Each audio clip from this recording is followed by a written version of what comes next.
There are no limitations to the mind except those we acknowledge. Chapter 4. Faith in your ability. Visualization of and belief in attainment of desire. The second step toward riches. Faith is the head chemist of the mind. When faith is blended with thought, the subconscious mind instantly picks up the vibration. The subconscious then translates it and transmits it to infinite intelligence. The emotions of faith, love, and sex are the most powerful of all the major positive emotions. When the three are blended, they have the effect of coloring thought in such a way that it instantly reaches the subconscious mind. There, it is changed into a form that induces a response from infinite intelligence. Editor's comments. In the preceding paragraph, Napoleon Hill uses two terms, faith and infinite intelligence, both of which may convey to the reader a religious connotation that Hill did not intend. The following will define the meaning of the words as Hill uses them in the following chapter. In modern usage, the word faith has become almost interchangeable with religious belief, which is not the way Hill uses the word. Faith, as it is used here, means having confidence, trust, and an absolute unwavering belief that you can do something. And in order for you to have faith in yourself as Hill means it, it has to be true on a subconscious level. If you have a nagging doubt in the back of your mind, or if you are just going through the motions of pretending you believe, it won't work, because your subconscious will know your doubts. Unless you have absolute total confidence, unless you are convinced without question, then you don't have faith. Hill uses the term infinite intelligence to identify that part of the human mind and thinking process that produces hunches, flashes of insight, and leaps of logic. Hill's concept has similarities to what psychologist Carl Jung called the collective unconscious. And on another level, it is very close to what contemporary psychologists refer to as working in the flow state, or being in the zone. Infinite intelligence is discussed in greater depth in later chapters. Hill also uses another term, the subconscious mind, that should be commented on before the reader proceeds with this chapter. Although there are differing schools of thought, in general modern psychology developed from the pioneering work of Sigmund Freud and Carl Jung. Each believed that the human mind operates on both a conscious and an unconscious level, but they differed on the role the subconscious plays and the way it influences attitude and action. Through his own research and studies, Napoleon Hill developed a theory of the conscious and subconscious that is closest to the Jungian view. The following briefly describes the basis of Hill's view. The conscious mind. Your conscious mind receives information through the five senses of sight, smell, taste, hearing, and touch. Your conscious mind keeps track of what you need for thinking and operating, and it filters out what you don't need. Your conscious mind, and what your memory retains, is the intelligence with which you normally think, reason, and plan. The subconscious mind. Your subconscious has access to all the same information your conscious mind receives, but it doesn't reason the way your conscious mind does. It takes everything literally. It doesn't make value judgments. It does not filter, and it does not forget. You cannot command your conscious mind to reach out and dip into your subconscious mind. However, under certain circumstances, all those forgotten facts and ideas that are always there in your subconscious can, if they are firmly rooted, influence your conscious attitudes and actions. This is the end of the editor's comments. How to develop faith. The following statement is very important in understanding the importance of autosuggestion in the transmutation of desire into its physical or monetary equivalent, namely, faith is a state of mind that may be induced or created by affirmation or repeated instructions to the subconscious mind through the principle of autosuggestion. The repetition of affirmations is like giving orders to your subconscious mind, and it is the only known method of voluntary development of the emotion of faith, absolute belief that you can do something. As an illustration, consider why you are reading this book. You want to acquire the ability to transmute the intangible thought impulse of desire into its physical counterpart, money. By following the instructions laid down in the later chapters on autosuggestion and the subconscious mind, you will learn techniques to convince your subconscious mind that you believe you will receive that for which you ask. Your subconscious will act upon that belief and pass it back to you in the form of faith, followed by definite plans for procuring that which you desire. Faith in yourself and your abilities is a state of mind that you will be able to develop at will after you have mastered the 13 principles in this book. This is true because faith is a state of mind that will develop naturally within you when you use and apply these principles. The emotions, or the feeling portion of thoughts, are what give your thoughts vitality, life, and action. The emotions of faith, love, and sex, when mixed with any thought impulse, give it even greater action.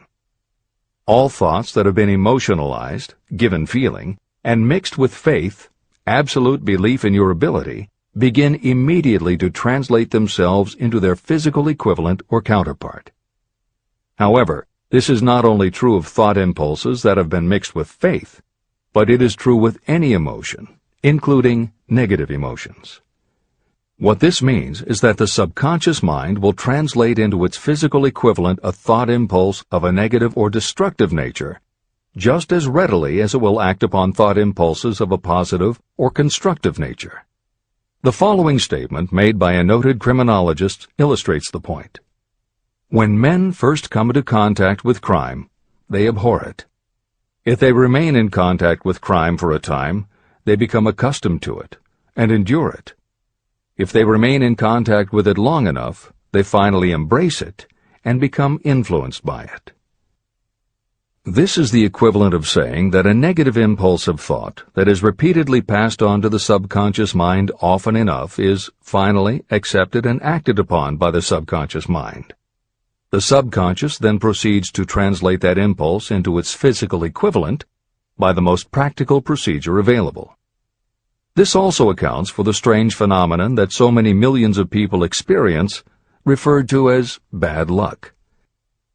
There are millions of people who believe themselves doomed to poverty and failure because of some strange force they call bad luck, over which they believe they have no control. But the truth is that they are the creators of their own misfortunes, because this negative belief in bad luck is picked up by the subconscious mind and translated into its physical equivalent. Your belief, or faith, is the element that will determine the action of your subconscious mind. Once again, let me stress that you will benefit by passing on to your subconscious mind any desire that you wish translated into its physical or monetary equivalent in a state of expectancy or belief that the transmutation will actually take place. The subconscious mind will transmute into its physical equivalent, by the most direct and practical way available, any order that is given to it in a state of belief or faith that the order will be carried out. At this point, it should also be noted that because of the way that the subconscious operates, there is nothing to stop you from deceiving your subconscious mind when giving it instructions through autosuggestion. That is what I did when I deceived my son's subconscious mind. To make this deception more realistic, when you call upon your subconscious mind, you must conduct yourself just as you would if you were already in possession of the material thing that you are demanding. Editor's comments. It is an axiom of contemporary motivation theory that the subconscious mind cannot distinguish between what is real and what is vividly imagined. One of the most frequently cited studies supporting this concept was done with a group of basketball players. The players were divided into 3 teams, and the players on each team were tested on their ability to make free throws. The teams were then separated for a period of time, and each team was given instructions which they were told would improve their abilities. One team was instructed to practice making baskets on a daily basis. The second team was instructed not to practice during the period and not to even think about basketball. The third team was also instructed not to practice during the period, but instead the members were told to spend their daily practice time visualizing in detail the process of making baskets. At the end of the experiment, the teams were again tested. The team that rested showed a decrease in ability. The team that practiced showed a marked increase in ability. And the team that didn't practice, but visualized making baskets, showed an increase in ability almost equal to those who had practiced daily. As Hill says, you can deceive your subconscious through autosuggestion. If you convincingly plant an idea in your subconscious will accept and work with the idea as though it were a fact. But the key word is convincingly. If you try to send a message to your subconscious, but in the back of your mind you have a nagging doubt whether it will work, your subconscious will pick that up also. You will have sent mixed messages that cancel each other out. That is why Hill stresses the importance of doing it with faith. Your subconscious will not judge if it is true or false, positive or negative, but it does respond to the power of the input, how emotionalized the thought is. This is the end of the editor's comment. It is essential for you to encourage the positive emotions as the dominating forces of your mind. But faith in yourself doesn't come from merely reading instructions. Now that you understand the theory, you must begin to apply it. By experimenting and practicing, you will develop your ability to mix faith with any order you give to your subconscious. When you have faith in your ability, then you can give your subconscious mind instructions, which it will accept and act upon immediately. When your mind is dominated by positive emotions, it will encourage the state of mind known as faith. Faith in yourself is a state of mind that you can create by autosuggestion. All through the ages, religious leaders have admonished people to have faith. They say to have faith in this, that, and the other dogma or creed, but they have failed to tell people how to have faith. They have not stated that faith is a state of mind that may be induced by self-suggestion.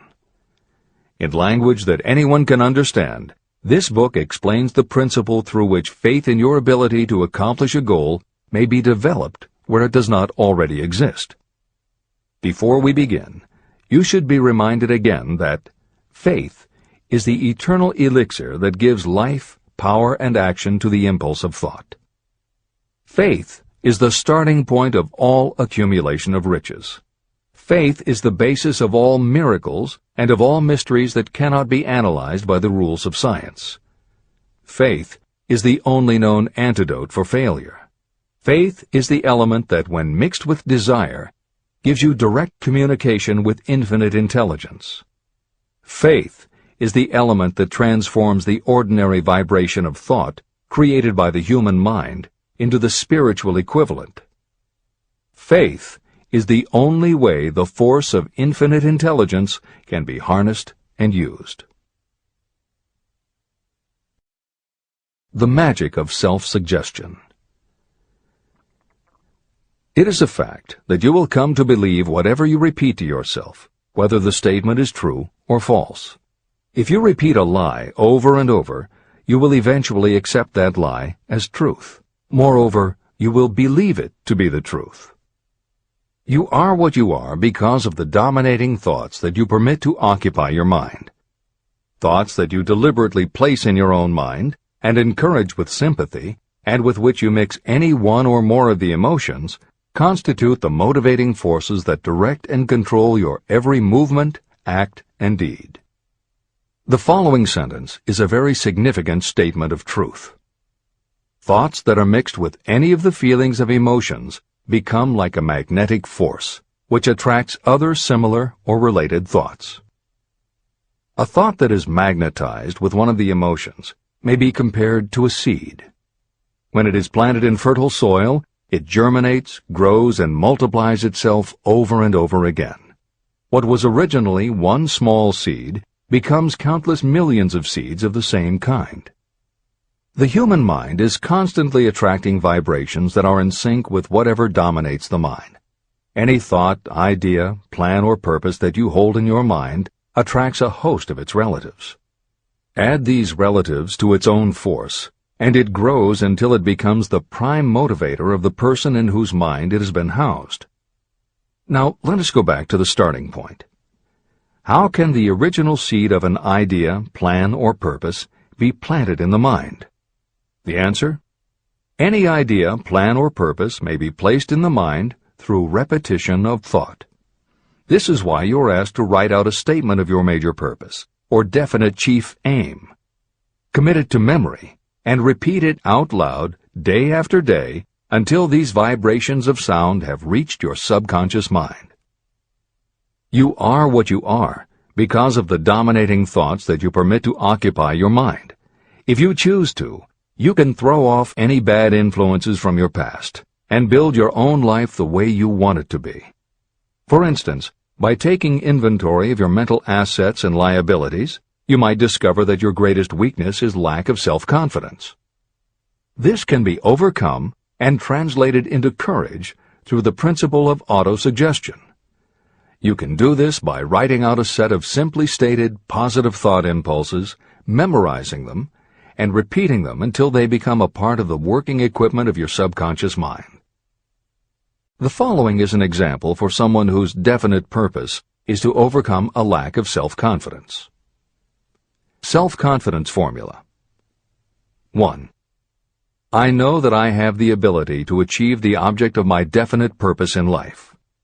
Therefore, I demand of myself persistent, continuous action toward its attainment, and I here and now promise to render such action. 2. I realize the dominating thoughts of my mind will eventually reproduce themselves in outward physical action and gradually transform themselves into physical reality.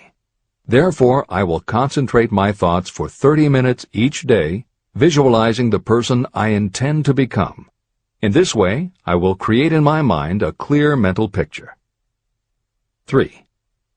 I know, through the principle of autosuggestion, that any desire I persistently hold in my mind will eventually find some practical means of attaining my objective. Therefore, I will devote 10 minutes daily to demanding of myself the development of self-confidence. 4.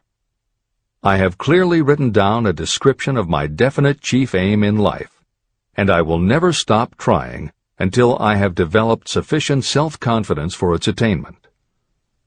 5. I fully realize that no wealth or position can last unless it is built upon truth and justice. Therefore, I will engage in no transaction that does not benefit all whom it affects. I will succeed by attracting to myself the forces I wish to use and the cooperation of others. I will persuade others to help me because of my willingness to help others. I will eliminate hatred, envy, jealousy, selfishness, and cynicism by developing love for all humanity, because I know that a negative attitude toward others can never bring me success. I will cause others to believe in me because I will believe in them and in myself. I will sign my name to this formula, commit it to memory, and repeat it aloud once a day, with full faith that it will gradually influence my thoughts and actions so that I will become a self-reliant and successful person. Behind this formula is a law of nature that psychologists call autosuggestion or self-suggestion. It is a proven technique that will work for your success if it is used constructively. On the other hand, if used destructively, it will destroy just as readily. In this statement may be found a very significant truth, namely that those who go down in defeat and end their lives in poverty, misery, and distress do so because of negative application of the principle of autosuggestion. All impulses of thought have a tendency to clothe themselves in their physical equivalent. The disaster of negative thinking. The subconscious mind makes no distinction between constructive and destructive thought impulses. It works with the material we feed it through our thought impulses. The subconscious mind will translate into reality a thought driven by fear just as readily as it will translate into reality a thought driven by courage or faith. Just as electricity will turn the wheels of industry and render useful service if used constructively, it will snuff out life if wrongly used. so too will the law of autosuggestion lead you to peace and prosperity, or down into the valley of misery, failure, and death. It depends on your degree of understanding and application of it. If you fill your mind with fear or doubt, and if you do not believe in your ability to connect with and use the forces of infinite intelligence, then you will not be able to use those forces. The law of autosuggestion will take your lack of belief and use that doubt as a pattern by which your subconscious mind will translate it into its physical equivalent. Editor's comments. When you have faith in your ability to accomplish what you want, it not only firmly plants ideas in your subconscious, but it then works to reinforce itself. When you have faith in your abilities, part of what you must have faith in is that it is possible to tap into infinite intelligence. And because you have faith that it will work, your conscious mind won't be resistant. When your conscious doesn't resist, your subconscious mind can send creative ideas to your conscious mind more easily. Then the more you see the power working in your life, the easier it is for you to act on faith the next time. Will it work for you? You will never know unless you relax your resistance and just have faith that it will. This is the end of the editor's comment.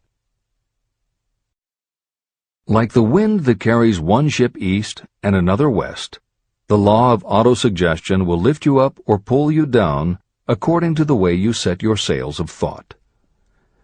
The law of autosuggestion, through which any person may rise to altitudes of achievement that stagger the imagination, is well described in the following verse. Observe the words that have been emphasized, and you will catch the deep meaning that the poet had in mind. If you think you are beaten, you are. If you think you dare not, you don't. If you like to win, but you think you can't, it is almost certain you won't. If you think you'll lose, you're lost. For out in the world we find, success begins with a fellow's will. It's all in the state of mind. If you think you are outclassed, you are. You've got to think high to rise. You've got to be sure of yourself before you can ever win a prize. Life's battles don't always go to the stronger or faster man, but soon or late the man who wins is the man who thinks he can. Editor's comments. As noted at the beginning of this chapter, the way in which Napoleon Hill uses the word faith is meant to have no religious connotation. However, it would be impossible for Hill to write this chapter without acknowledging the power of religious faith. Therefore, in the following two paragraphs, when Hill discusses Jesus Christ and Mahatma Gandhi as exemplifying the power of faith, he is referring to their personal faith, the absolute trust in his beliefs that Jesus exhibited, and Gandhi's total conviction and confidence in his cause. In this way, they perfectly exemplify thought impulse mixed with faith. This is the end of the editor's comment. If you wish evidence of the power of faith, study the achievements of men and women who have employed it. At the head of the list comes the Nazarene. The basis of Christianity is faith, no matter how many people may have perverted or misinterpreted the meaning of this great force. The sum and substance of the teachings and the achievements of Christ, which may have been interpreted as miracles, were nothing more nor less than faith. If there are any such phenomena as miracles, they are produced only through the state of mind known as faith. Consider Mahatma Gandhi of India, one of the most astounding examples of the possibilities of faith. Gandhi wielded more potential power than any man living in his time, and he had this power despite the fact that he had none of the orthodox tools of power, such as money, battleships, soldiers, and materials of warfare. Gandhi had no money, no home. He did not own a suit of clothes, but he did have power. How did he come by that power? He created it out of his understanding of the principle of faith and through his ability to transplant that faith into the minds of 200 million people. Gandhi accomplished the astounding feat of influencing 200 million minds to coalesce and move in unison as a single mind. What other force on earth, except faith, could do as much. How an idea built a fortune. Editor's comment. Although the following story is not exclusively about faith, and it makes no mention of autosuggestion or the subconscious mind, Napoleon Hill included it at this point in every edition of Think and Grow Rich. In fact, as Hill says, this story illustrates at least 6 of the 13 principles of success. But faith is at the center of it. If the central figure, Charles M. Schwab, had not mixed his big idea with absolute unwavering faith that he could pull it off, the whole history of American business would have been different. This is the end of the editor's comment. The event chosen for this illustration dates back to 1900, when the United States Steel Corporation was being formed. As you read the story, keep in mind the following fundamental facts and you will understand how ideas have been converted into huge fortunes. First, the United States Steel Corporation was born in the mind of Charles M. Schwab in the form of an idea he created through his imagination.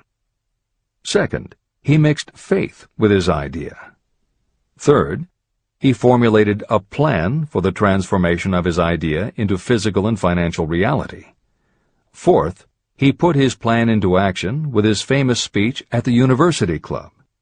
Fifth, he applied and followed through on his plan with persistence and backed it with firm decision until it had been fully carried out. Sixth, he prepared the way for success by a burning desire for success. If you are one of those who have often wondered how great fortunes are accumulated, this story of the creation of the United States Steel Corporation will be enlightening. If you have any doubt that a person can think and grow rich, this story should dispel that doubt. You can plainly see in the story of United States Steel the application of a major portion of the principles described in this book. This astounding description of the power of an idea was dramatically told by John Lowell in the New York World Telegram, with whose courtesy it is here reprinted. Editor's comments. In order for the modern reader to fully appreciate the following newspaper story, it is appropriate at this point to provide some background information about the main players. Charles M. Schwab was Andrew Carnegie's right-hand man and president of the Carnegie Steel Corporation. Andrew Carnegie was a wealthy and powerful steel baron whose company controlled 25% of the iron and steel production in America.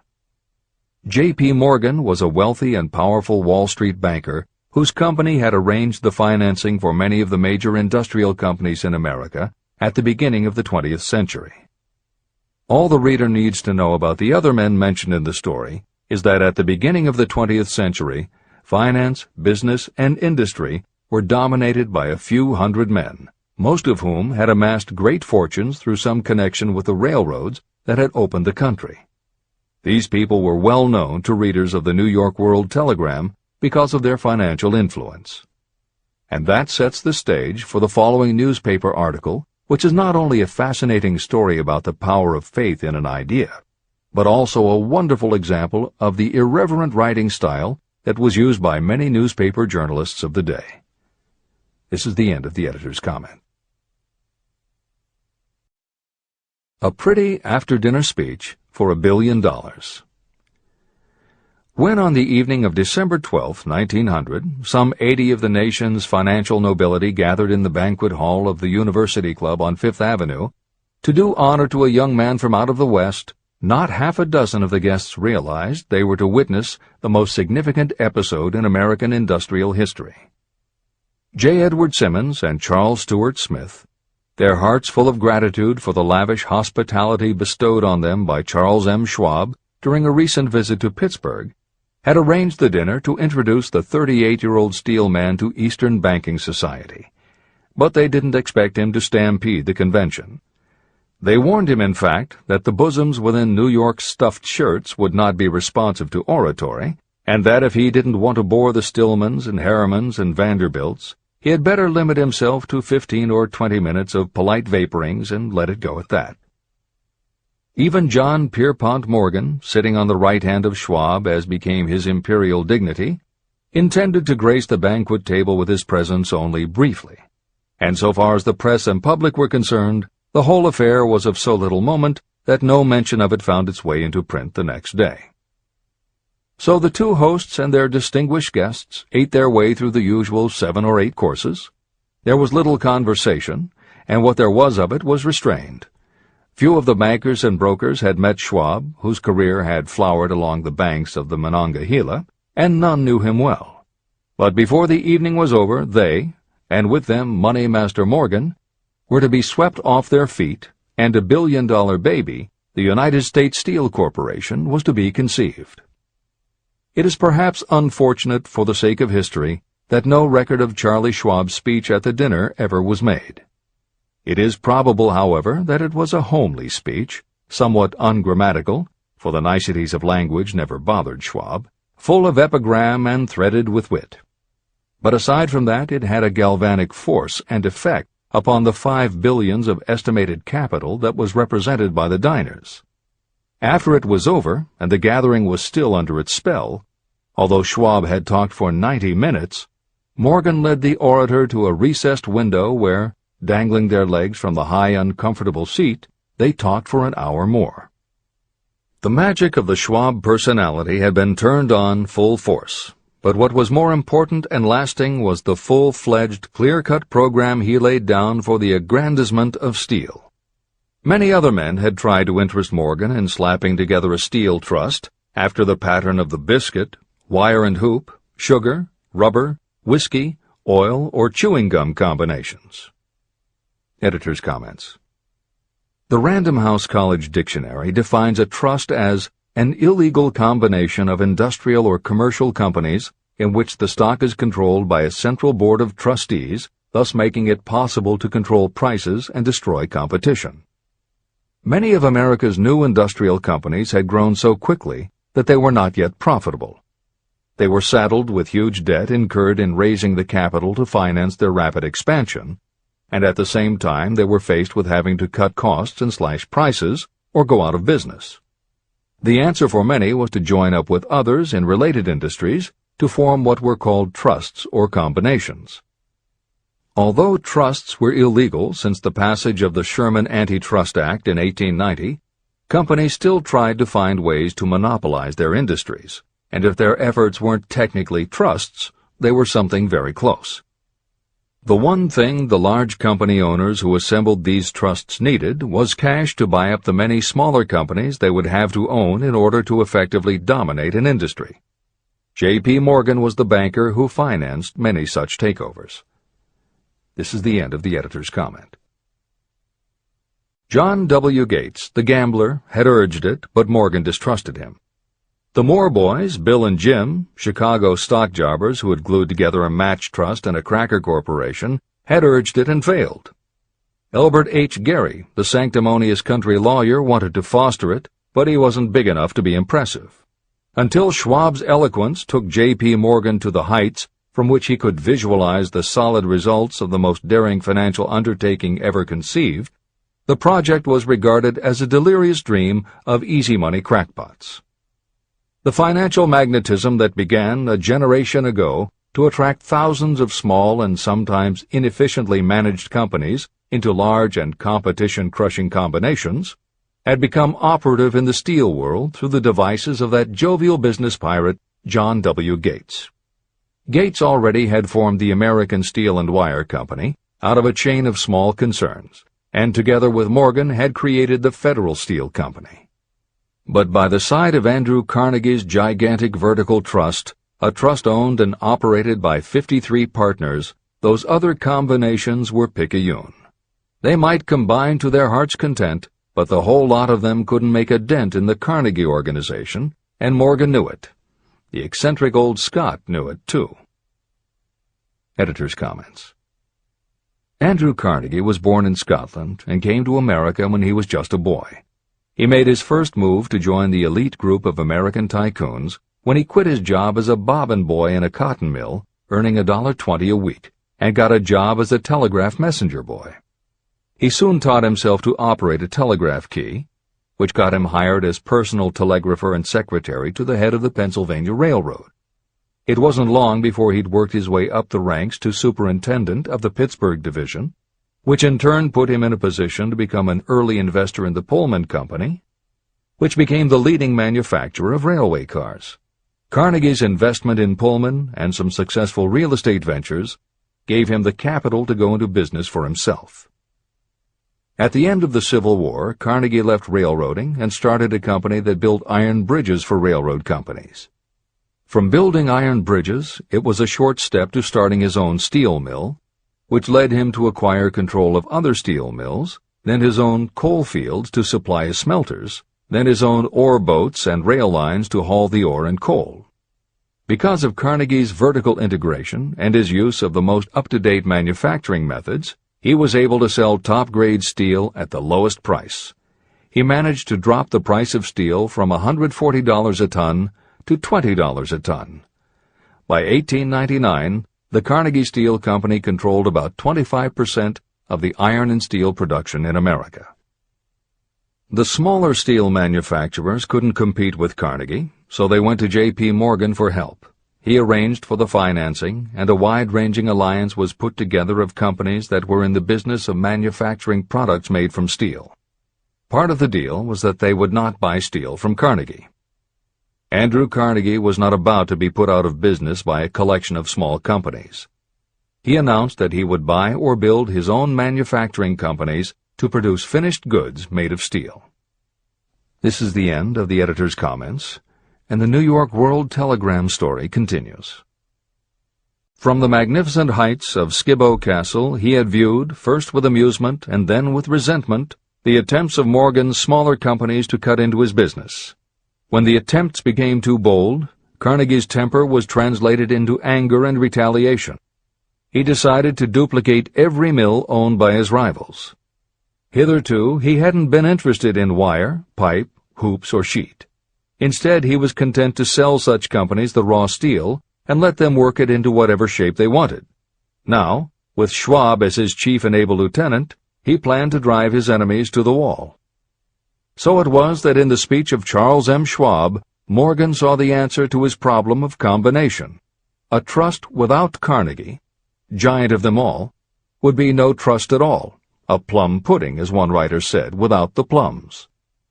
Schwab's speech on the night of December 12, 1900, undoubtedly carried the inference, though not the pledge, that the vast Carnegie enterprise could be brought under the Morgan tent. He talked of the world future for steel, of reorganization for efficiency, of specialization, of the scrapping of unsuccessful mills and concentration of effort on the flourishing properties, of economies in the ore traffic, of economies in overhead and administrative departments, of capturing foreign markets. More than that, he told the buccaneers among them wherein lay the errors of their customary piracy. Their purposes, he inferred, had been to create monopolies, raise prices, and pay themselves fat dividends out of privilege. Schwab condemned the system in his heartiest manner. The short-sightedness of such a policy, he told his hearers, lay in the fact that it restricted the market in an era when everything cried for expansion. By cheapening the cost of steel, he argued, an ever-expanding market would be created. More uses for steel would be devised, and a goodly portion of the world trade could be captured. Actually, though he did not know it, Schwab was an apostle of modern mass production. Editor's comments. For J.P. Morgan, all of Schwab's talk about economies of scale and expanding markets meant only one thing. Until that night, it was assumed that Andrew Carnegie would continue building his own manufacturing companies to compete with the steel trusts that Morgan had helped put together. Morgan knew that for Carnegie to do so would require an enormous amount of capital, and Morgan also knew that Carnegie had always been strongly against raising money by selling stock in his company. What Schwab seemed to be implying was that rather than going to Wall Street for the money needed to fight the trusts, Carnegie might be interested in selling his business. This is the end of the editor's comment.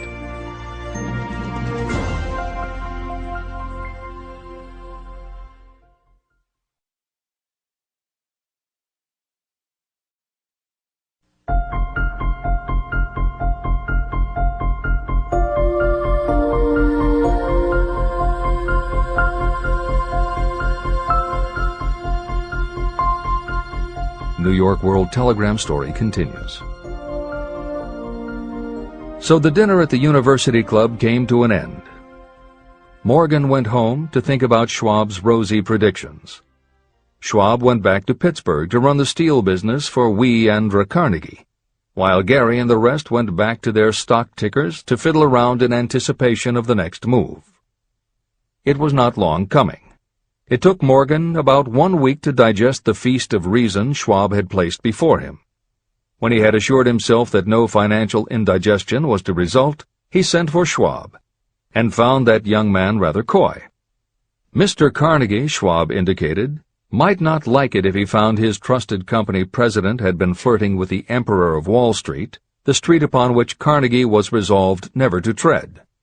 Then it was suggested by John W. Gates, the go-between, that if Schwab happened to be in the Bellevue Hotel in Philadelphia, J.P. Morgan might also happen to be there. When Schwab arrived, however, Morgan was inconveniently ill at his New York home, and so on the elder man's pressing invitation, Schwab went to New York and presented himself at the door of the financier's library. Now, certain economic historians have professed the belief that from the beginning to the end of the drama, the stage was set by Andrew Carnegie, that the dinner to Schwab, the famous speech, the Sunday night conference between Schwab and the Money King, were events arranged by the canny Scot. The truth is exactly the opposite. When Schwab was called in to consummate the deal, he didn't even know whether the little boss, as Andrew was called, would so much as listen to an offer to sell, particularly to a group of men whom Andrew regarded as being endowed with something less than holiness. But Schwab did take into the conference with him, in his own handwriting, 6 sheets of copperplate figures, representing to his mind the physical worth and the potential earning capacity of every steel company he regarded as an essential star in the new metal firmament. 4 men pondered over these figures all night. The chief, of course, was Morgan, steadfast in his belief in the divine right of money. With him was his aristocratic partner, Robert Bacon, a scholar and a gentleman. The third was John W. Gates, whom Morgan scorned as a gambler and used as a tool. The fourth was Schwab, who knew more about the processes of making and selling steel than any whole group of men then living. Throughout that conference, the Pittsburgher's figures were never questioned. If he said a company was worth so much, then it was worth that much and no more. He was insistent, too, upon including in the combination only those concerns he nominated. He had conceived a corporation in which there would be no duplication, not even to satisfy the greed of friends who wanted to unload their companies upon the broad Morgan shoulders. When dawn came, Morgan rose and straightened his back. Only one question remained. "Do you think you can persuade Andrew Carnegie to sell?" he asked. "I can try," said Schwab. "If you can get him to sell, I will undertake the matter," said Morgan. So far, so good. But would Carnegie sell? How much would he demand?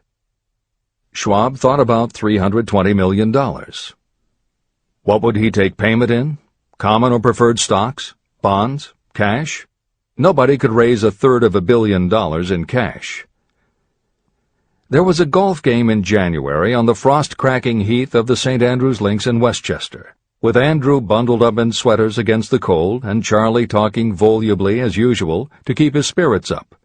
But no word of business was mentioned until the pair sat down in the cozy warmth of the Carnegie cottage nearby.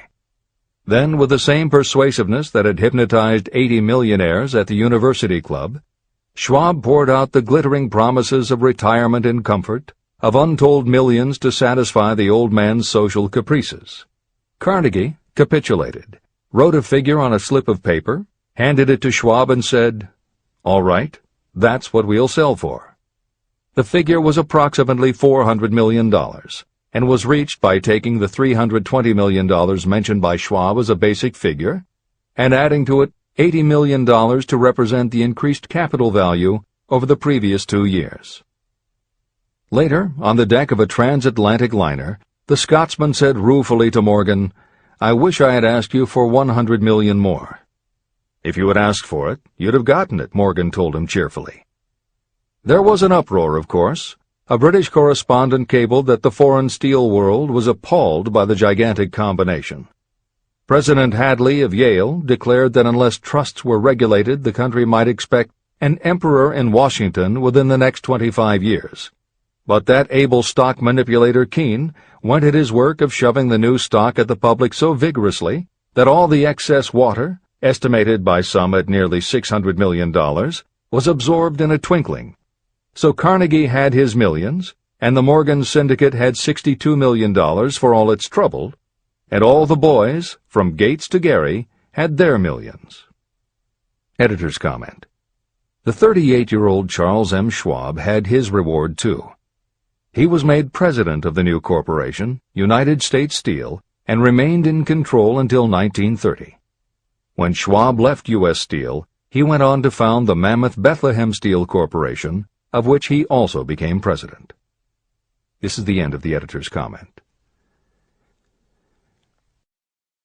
Riches begin with thought. The dramatic story of big business that you've just finished is a perfect illustration of the method by which desire can be transmuted into its physical equivalent. That giant organization was created in the mind of one man. The plan by which the organization was provided with the steel mills that gave it financial stability was created in the mind of the same man. His faith, his desire, his imagination, his persistence were the real ingredients that went into United States Steel.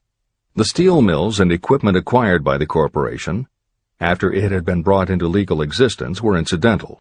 However, careful analysis reveals that the appraised value of the properties acquired by the corporation increased in value by an estimated $600 million, approximately $12 billion today.